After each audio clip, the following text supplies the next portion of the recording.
वो भी अच्छी खासी पोस्ट में, और तीनों बहुएं साथ में, वो भी बाहर।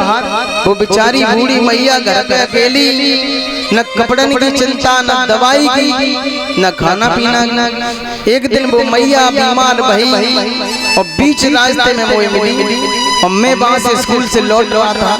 मैंने देखा तो मैया को अपने साइकिल पे बैठा रहा और घर तक छोड़ के आया। घर तक मेरे पड़ोस की बिल्कुल बात है। दूसरा दिन हुआ तो मैया ने एक लड़के को भेज दिया, बोले चले जाओ। उस लल्ला को बुला के लाओ, तो लड़का मेरे पास आया। उसने कहा भैया, जिस मैया तुम घर पे छोड़ने गए थे वो मैया आज बहुत बीमार है, कोई सुनने वाला नहीं है। तो साइकिल चलाने का बहुत शौक था, वहां से मैंने साइकिल ली और उस मैया के पास पहुंचे। मैया को साइकिल में बैठाना, उसे दवाई दिलवाई, घर पर छोड़ दिया। एक दो दिन नहीं, करीब 5-6 दिन, लगभग एक हफ्ता तक मैंने दवाई करवाई। रोज स्कूल जाना भूल गया। घर से मैं कह के जाता था मैं स्कूल जा रहा हूँ, बैग मैया के घर पे रख देता था और रोज उसे दवाई के लिए लेके जाता था। एक दिन वो समय हुआ, उसका अंतिम समय था। उस मैया ने एक लड़का भेजा कि आंसू को बुला के लाओ। लड़का मेरे पास आया तो मुझे तो मालूम था कि जब मैया को दवाई की जरूरत है, डॉक्टर ने बुलाया। पर भैया जैसे मैं उस माँ के पास पहुंचा, 3 बेटे उस माँ के। उस मैया ने अपने बेटों को याद नहीं किया। मुझसे इतना प्रेम, इतना स्नेह लग गया कि मुझे बुलाया, मेरे पीठ पे हाथ फेरो, जो कही लाला तूने मेरी सेवा करी, तूने अपनी पढ़ाई छोड़ के मेरी सेवा करी, मेरे ध्यान रखो, मेरा आशीर्वाद है, तू बहुत आगे बढ़ेगो और एक दिन तू हजारों की भीड़ में बैठे। उस समय भैया हम नहीं समझ पाए। उस मैया ने अपने सगे बेटों को याद नहीं किया, मुझे बुलवाया, मेरे पीठ पे हाथ फेरा, कहा मेरा आशीर्वाद है तो खूब आगे बढ़ेगो और तू हजारों की भीड़ में रहे। महाराज कोई मुझे कथा का ज्ञान नहीं है, वरना हम सुर जानते हैं क्या सुर है। जैसा लगता है उस मैया का आशीर्वाद काम कर गया हो। हम कोई पढ़े लिखे नहीं, हाई स्कूल फेल हैं, पढ़ाई में दिमाग नहीं लगता था, पढ़ने के लिए तो जाते थे रोज।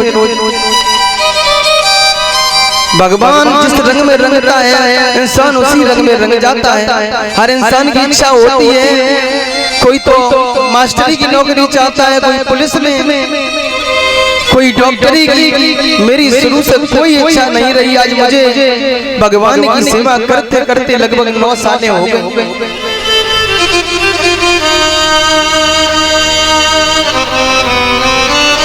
बूढ़े माँ बाप, भगवान, गुरु इंसान को भगवान बना सकता है अगर इनकी सेवा करने का मौका प्राप्त हो तो और आशीर्वाद मिल जाए।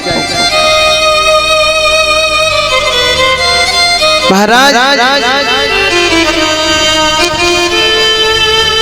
जिंदगी में कुछ मत करना, अपने माँ बाप की सेवा कर लेना। जरूरी नहीं है तो मथुरा काशी जाओ, जरूरी नहीं है साल में 4-4 बार तीर्थ यात्रा करो और माँ बाप भूखे बैठे। हम रोज बताते हैं, हम कथा कहने के लिए नहीं आए भैया। कथा सब वही है, सब जानते हैं, शिक्षित समाज है, सबके पास मोबाइल है। आजकल इंसान कथा अपने अपने घर पे सुनते रहते हैं। हम सिर्फ यहाँ प्रवचन देने के लिए आए हैं। बात मानो तो खुशी आपकी, न मानो तो आज और कल का दिन बचा है, हम तो चले जाएंगे। पर महाराज सबसे पहले माँ बाप की सेवा। अगर घर के भगवान खुश हैं तो दुनिया में कहीं भी चले जाना आपको ठिकाना मिल जाएगा। और माँ बाप दुखी है तो भैया कहीं भी चले जाओ कोई दुनिया में ठिकाना नहीं है। जो नई नई बहुएं होती उनसे भी मेरा कहना है कि अपनी सास को सास मत मानो, सास का दर्जा न दो, अपनी माँ मानो। ये समझो कि मैं अपनी मैया को छोड़ के आई हूँ जिसने मुझे जन्म दिया, तो मुझे दूसरी मैया मिल गई, पर उससे बढ़ के ये मैया है। तो जिंदगी में उद्धार हो सकता है, अन्यथा ये संसार बड़ा बिकाऊ है, सब मतलब से प्रेम करते हैं। ये समझो कोई साथ दे, साथ तो नहीं देगा, साथ तो सिर्फ परमात्मा ही देता है। अगर उसका नाम जप कर लिया तो और नहीं किया तो अंत समय पछताना ही पड़ता है। हर इंसान के पीछे चार पहलू लगे हैं, बचपन, जवानी, बुढ़ापा और मौत। बचपन में काऊ बात की चिंता नहीं, खेले कूदे कुल्हाल मचाए, पट्टी बस्ता बगल में दबाए, पढ़ने पाठशाला में धाए। क्या करूं बताया ना जाए, उन दिनों की बड़ी याद है।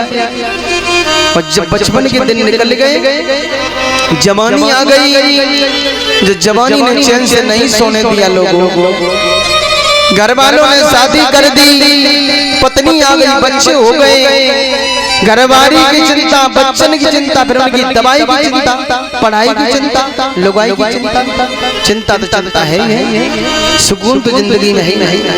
एक कवि ने रचना की है, तो ईश्वर का भजन करने से क्या होगा,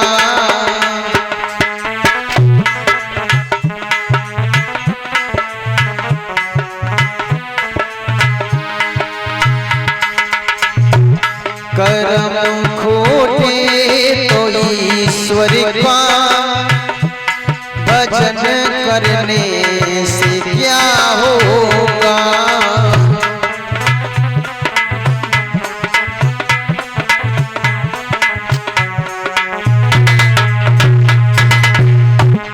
न किया परहेज कुछ भी तो दबा करने से क्या होगा।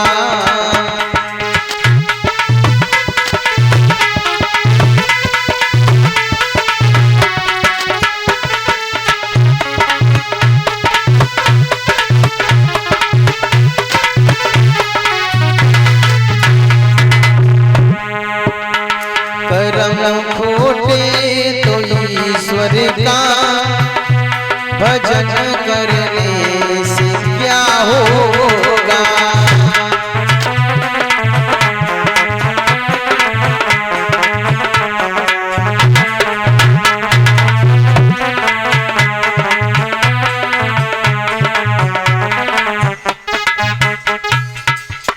कर्म खोटे तो ईश्वर का भजन करने से क्या होगा। न किया परहेज कुछ भी तो